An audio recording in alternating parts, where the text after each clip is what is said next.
團。影片備有多種語言字幕 ，Multilingual subtitles available。Hello， 大家好，再一次歡迎大家收睇呢一集嘅刺猬美食團。我哋今日繼續 focus 喺自助餐自費食評系列。今日我哋就落重本啲嚟食自助晚餐，地點係位於黃埔嘅嘉利酒店 Carey Hotel。心水清嘅觀眾應該會記得我哋講過呢間酒店嘅自助午餐食評。我哋發現有好多人都好中意睇呢個 video。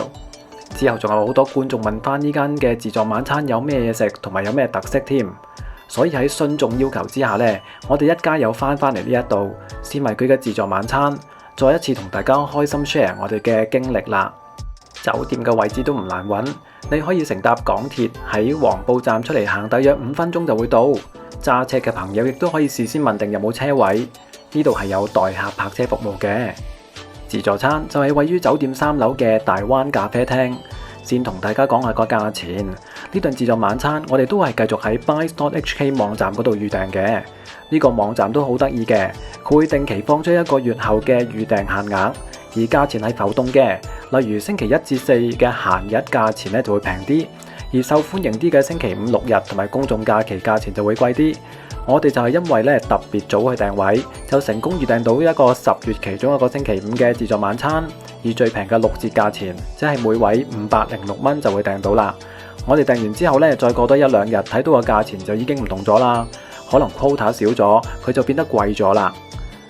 所以咧，有興趣嘅朋友咧，記住要預早喺網站嗰度搜索下有冇呢一個嘅平價 quota， 早啲訂就會最抵。quota 用晒就要等佢下一次放個優惠出嚟啦。自助晚餐係冇時段限制嘅，由晚上6點開始可以享用，可以食到夜晚9點半。我哋今日就坐到喺窗邊位，咁就可以一路食嘢，一路觀賞到維港嘅夜景，都真係幾靚嘅。首先都要 show 一下俾冇睇過上一集嘅朋友睇下，呢度嘅牆都幾大嘅，喺入口隔籬就有冷盤、海鮮同埋刺身區，行入少少可以見到甜品部，再行入啲就會見到熱食嘅地帶。由頭到尾差唔多真係要行成分鐘，所以嘢食都真係好多選擇。另外為免大家誤會，都申報一下呢個係一個自費嘅誠實食評嚟嘅，我哋冇收過任何廣告同埋贊助，希望大家都會中意睇，順便俾個 like 同埋 subscribe 支持下。好啦，唔阻大家咁多，我哋繼續去片。首先就翻嚟海鮮冷盤區，睇睇好多人都關心嘅海鮮有咩食。今晚呢度就有原隻開邊嘅龍蝦、螺、長腳蟹、蝦同埋青口。見到咁大隻龍蝦，真係即刻忍唔住要食咗先至繼續影，所以就即刻拎咗盤海鮮試下。不過其實都唔使心急嘅，喺我嘅觀察底下呢，呢度嘅海鮮其實係會持續補充嘅，所以就算碟入邊冇晒，我都會見到廚師會即刻拎啲新嘅出嚟，所以就唔驚冇得食啦。翻埋自己張台再睇清楚啲，龍蝦的確好大隻嘅，你可以見到呢隻龍蝦都佔咗成隻碟嘅一半咁大。再搣開俾大家睇下，你可以見到龍蝦都幾多肉，仲有幾多膏添。用刀切開啲龍蝦肉嘅時候，都已經覺得佢好實淨，食嘅時候仲感受到啲肉質都好彈牙添。龍蝦嘅肉冇乜雪味，真係啖啖肉。龍蝦只係會出現喺自助晚餐，而其他個海鮮選擇呢，就會喺自助午餐都出現過嘅。所以嚟食自助晚餐嘅話呢，就千祈唔好錯過佢啦。另外呢，刺猬媽媽仲話要剝隻蝦俾大家睇下，佢話呢度嘅蝦都幾大隻，真係有手板咁長嘅，食完就覺得肉質都係實淨嘅，所以都真係幾新鮮。而其他嘅海鮮選擇就係咁樣嘅。嚟到刺身 counter 就會見到4款刺身選擇，分別係油甘魚、三文魚、吞拿魚同埋八爪魚，旁邊亦都係一系列嘅壽司同埋卷物，呢啲啫就同午餐冇乜分別啦。食完就會覺得刺身仍然都係咁新鮮，唔會有雪味同埋怪味，水準都算係比好多地方嘅自助餐好。而壽司我仍然都會推介大家食嗰個有松露醬嘅墨魚壽司，味道好有層次，係好味嘅。自助晚餐嘅冷盤小食區仍然都會有芝士、各類型嘅火腿、唔同嘅蔬菜沙律，同埋有2款 pizza。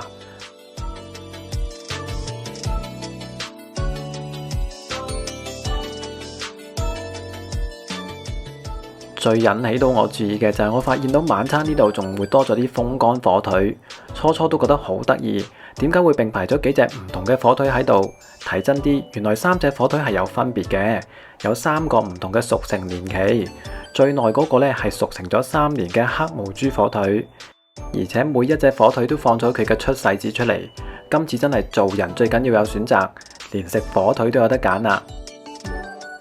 火腿旁邊另外都會有麵包同埋唔同嘅醬料俾大家去配合呢啲火腿食。食完晒3種唔同嘅火腿之後，我就會覺得3種都好有鹹香，火腿風乾得好好。雖然我就唔係好食得出24同36個月嘅火腿有咩嘢分別啦，唔知有冇網友可以解釋到俾我聽呢？歡迎大家喺留言分享翻俾大家聽。食下嘢先至發現，原來呢個自助晚餐會喺星期5、6日同埋公眾假期更加會有啲特別節目，所以呢餐飯都食得幾忙碌㗎喎。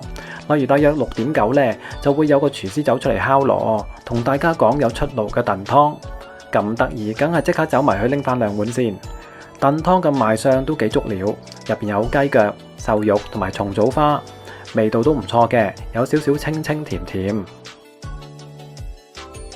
啱啱飲完個湯，大約7點到就輪到喺戶外嗰度有個節目，就係廚師用大鑊即場炒一個西班牙海鮮炒飯。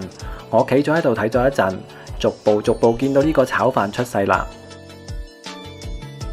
個廚師仲好 nice， 邀請啲客人走埋去影張靚相添，都幾好玩嘅。食完個炒飯就會覺得個炒飯都幾乾身，啲海鮮唔會煮過籠，啲蝦同埋魷魚都仍然好彈牙。刺蝟爸爸就會覺得西班牙炒飯會比較淡口啲，但係佢仍然都會話最緊要係啲嘢夠熱，所以佢都係好滿意嘅。食完個炒飯都大概7點半啦，我哋又聽到敲鑼聲。原來喺熱食 counter 嗰度，廚師開始切緊西班牙燒乳豬俾大家食。外觀上隻豬都幾搶眼，燒得好靚。師傅好純熟咁樣，好快就分晒啲乳豬俾排隊嘅客人，所以就算要排隊都只係等咗一陣。我哋再轉個近鏡俾大家睇下，乳豬冇乜皮下脂肪，你可以見到皮好薄好脆，底下嘅肉其實都幾軟熟，豬肉都唔會有好奇怪嘅騷味。我另外仲拎到一隻豬腳仔添，豬腳嘅肉呢就會比豬腩嘅更加有質感。至於食完嘅評語呢，食慣中式嘢嘅刺蝟爸爸媽媽就會比較中意中式乳豬嗰種鬆化嘅芝麻皮，而我就會覺得乳豬整體都燒得好靚。西式嘅烤法就會令到乳豬嘅肉好嫩，唔似中式嗰啲乳豬咁樣實滴滴嘅肉啦。當然除咗呢啲特別嘅嘢食之外，熱食嗰方面餐廳仲有其他嘅選擇嘅。呢啲呢，上次我嚟到食自助午餐嘅時候都有見過嘅，好似一系列嘅西班牙小食啦。仲另外都有其他師傅親手 serve 嘅燒牛肉，以及其他海鮮同埋肉類嘅西式熱盤。另外亦都有啲中式嘅小菜，以及印度咖喱。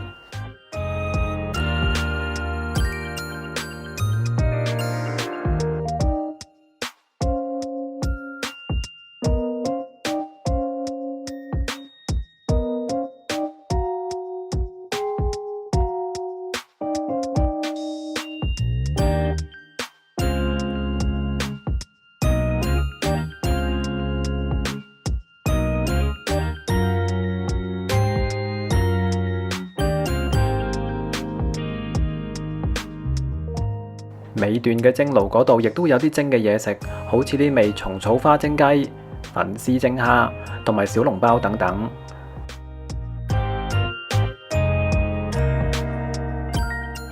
如果錯過咗之前嘅燉湯，另外呢度亦都有其他嘅中西湯。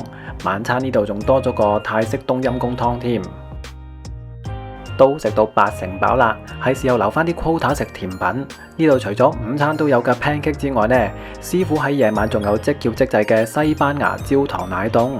如果有睇過我哋壽司郎嗰段片嘅朋友，就會記得呢個西班牙奶凍個名就係叫做卡特拉拿。當然即場親手整嘅就會再特別好多啦。西餅櫃嗰度一樣有好多種蛋糕同埋其他甜品。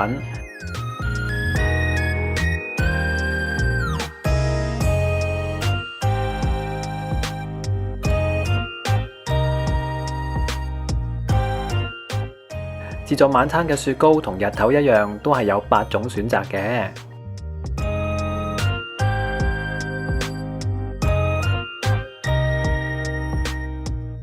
食完我就會覺得西班牙焦糖奶凍做得好好，個焦糖好薄好脆，底下嘅奶凍質地都唔會太過硬，而牛奶嘅香味都幾濃郁，所以我就好建議大家試佢啦。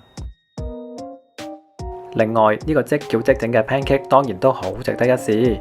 pancake 好軟熟煙韌，拎嚟配雪糕就啱啱好啦。其他嘅蛋糕之前都有介紹過，一樣都係好靚仔，而且款式都好多。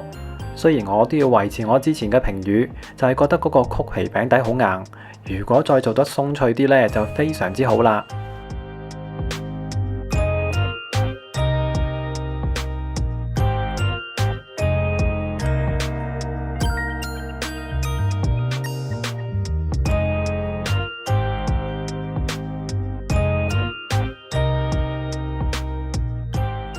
對於關心餐飲嘅朋友呢，自助晚餐都只係會包基本嘅茶同埋咖啡。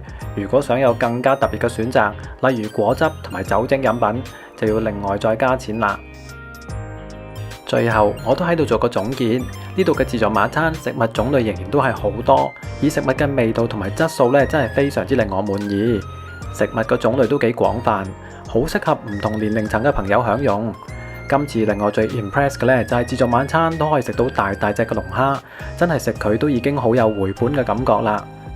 而呢度嘅環境都真係坐得好舒服，呢度嘅職員服務亦都好友善，唔會有某一啲自助餐嗰啲趕住食趕住走嗰啲感覺。所以我覺得呢，整體嚟講，呢度嘅自助晚餐嘅性價比都好高。今集就講到呢度，下一集見。本影片並非廣告，全屬個人視頻分享。由於餐飲計劃時有改動，是次分享嘅價格同埋細節可能與最新安排有差異，如細節上有錯漏，敬請見諒。多謝你睇完晒我哋段片，希望你會喜歡。中意嘅話，請俾個 like 支持下，以及訂閱我哋嘅頻道，仲有可以撳埋個鐘仔搶先看。Thanks for watching and see you soon. Ciao.